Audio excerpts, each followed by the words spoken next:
But Yeah, I have a question about education.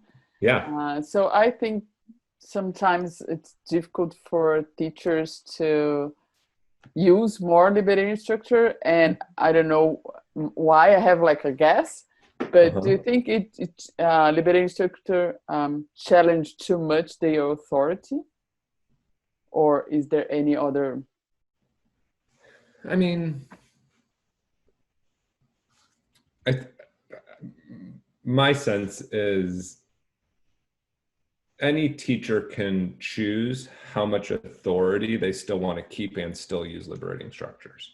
So there's like what I did, which was a relatively uh, uh, extreme example of trying to get rid of Mm-hmm. or turn over, not get rid of, that sounds irresponsible, but turn over responsibility to the participants as quickly as possible so that we were sharing in it. But that was really only possible because we didn't have like content that they had to learn. Mm-hmm. Right? There weren't specific content outcomes that we were trying to generate. For somebody that's teaching calculus 1, right? There might be much more specific content that needs to be transferred. And in a situation like that, you can still be imaginative in using liberating structures while still holding on to control or authority over the content.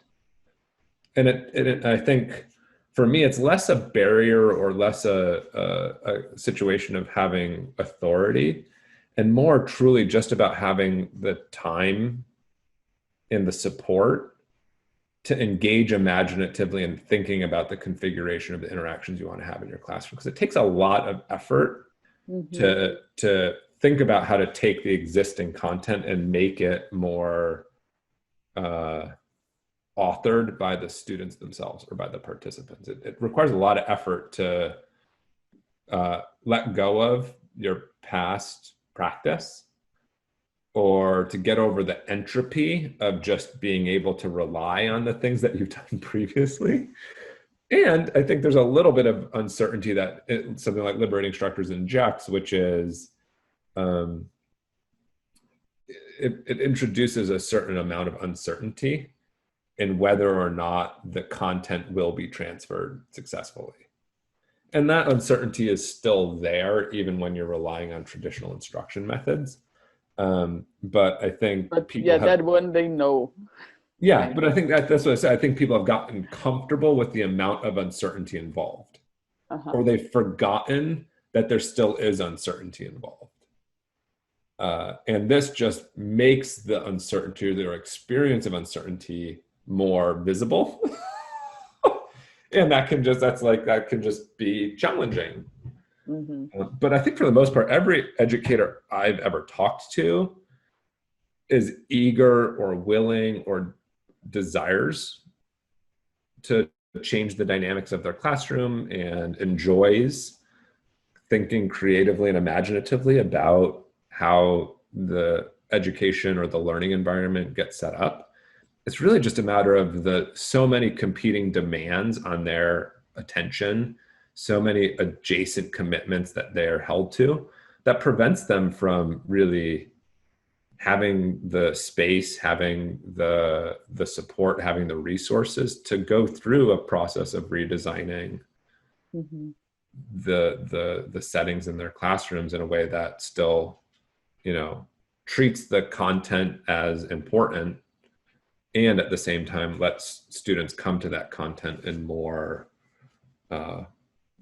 ways in which they have more responsibility. So I don't actually think it's Yeah. educators who are reluctant or resistant to it at all. I think educators are very eager for more dynamic interactions in their classrooms, and it's just a matter of the amount of support, the amount of resources, the amount of time that they're given to do Mm-hmm. that or to explore those things. And the demands on them are so much higher as well. Like there's so many expectations that are placed on educators that I think are kind of in some ways unreasonable and counterproductive. Yeah. So yeah, the last question. What do you hope for this near future for humanity?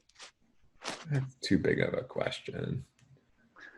I mean, I think I have the same hope in everything, which is like that this sounds very, I don't know what it sounds like, but my hope is that people's suffering is eased a tiny bit.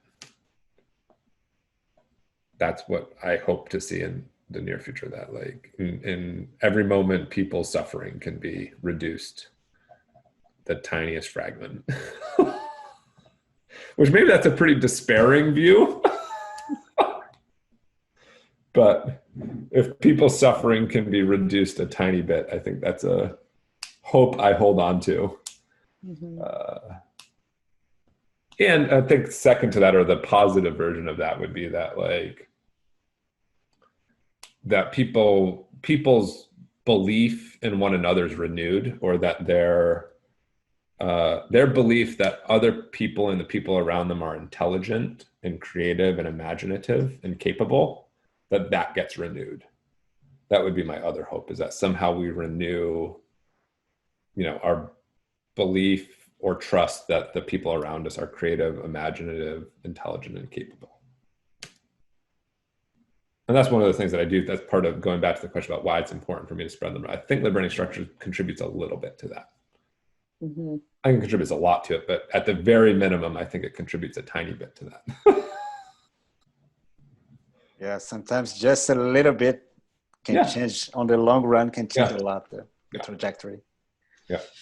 Yeah, I can see that. Like, if we can have liberating structure in small places, or in your house, in my house, and other house, and and sometimes maybe we can just start changing something. Yeah. Well, I do think they help us recover a little bit of our sense that, like Troika is just the best example of this for me, that at the end of Troika, I think it helps people recover the sense that even strangers who know nothing about you are pretty smart and pretty creative and pretty sensitive and pretty imaginative. And so that's part of why I like Troika so much, is that it I think, for the most part, creates the conditions for us to remember that and be reminded. And what amazed me is that people are going to give you good advice. I mean, they are like cheering for you. Yeah. I want you to succeed. Yeah. This is amazing. This energy. And then the first step is you as a facilitator to trust the group that they will do this. You just trust that it will happen. Yeah.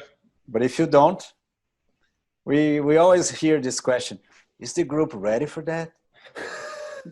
Are they mature enough? People married, people build houses, people travel. People are smart. Or not, but no, I'm just kidding. Yeah, no, but people making big decisions in their lives, they're not going to keep, good ideas for the other one. It's just yeah. My dear friend, thank you so much for. Thank you both. I will see you on Friday. I appreciate you so much, and it's always totally fun to talk to you both. So thank you for this invitation. Yeah, thank you, Fisher. All right. Say hi to Anna. I will. Bye. Bye.